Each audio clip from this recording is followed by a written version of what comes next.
100 rupees.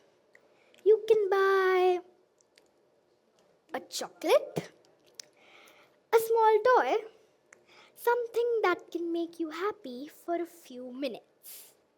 But I keep asking myself, what if this money helped a child learn to read?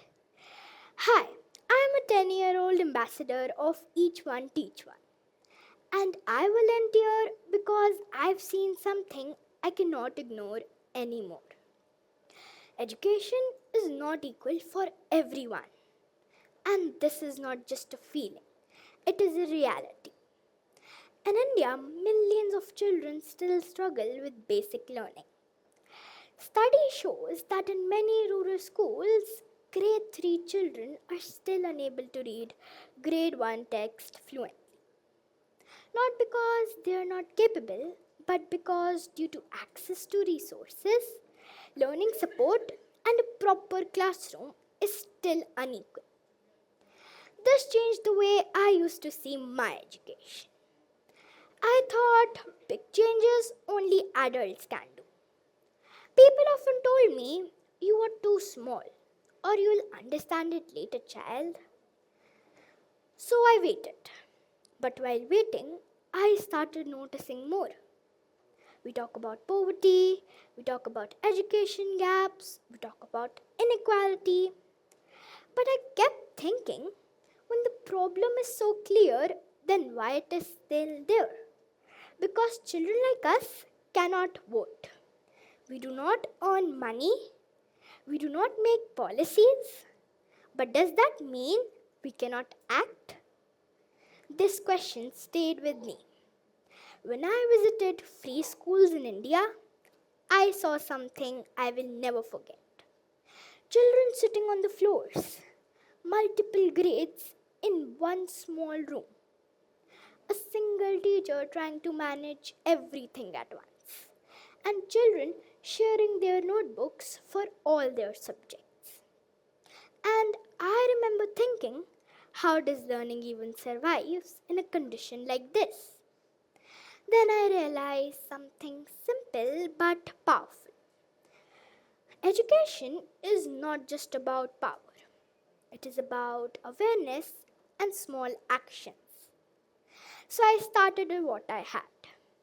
I gathered courage, I gathered friends, we spoke to a community, we arranged small fundraiser events, awareness camps, donation drives.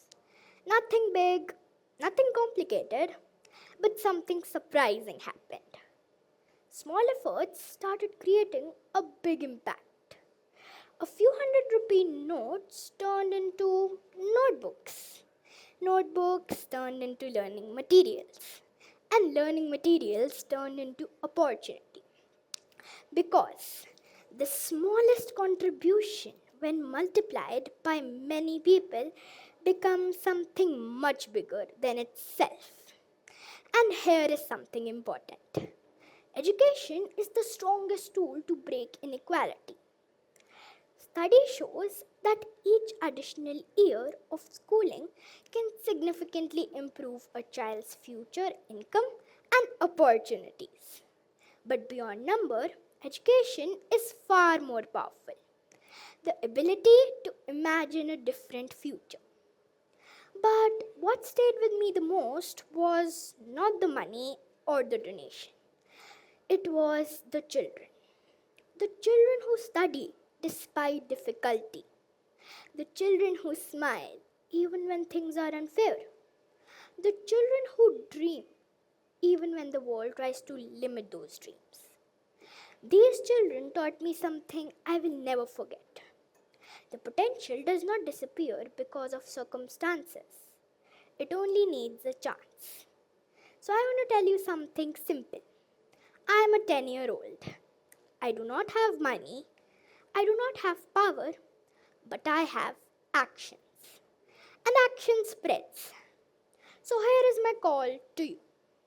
Do not wait for a perfect moment to help someone learn. Start small. Donate a book. Sponsor one child's school supplies. Give 1 hour of your time. talk about education and inequality so more people get to know about it. Because if we put all of our small efforts, it can create a big impact. Now, I'd like you to reach into your wallets and take out a 100 rupee note.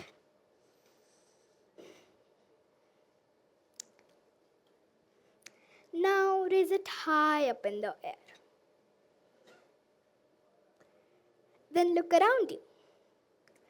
Although I told you to take out just one note, but if all of these combine, it can create a big impact.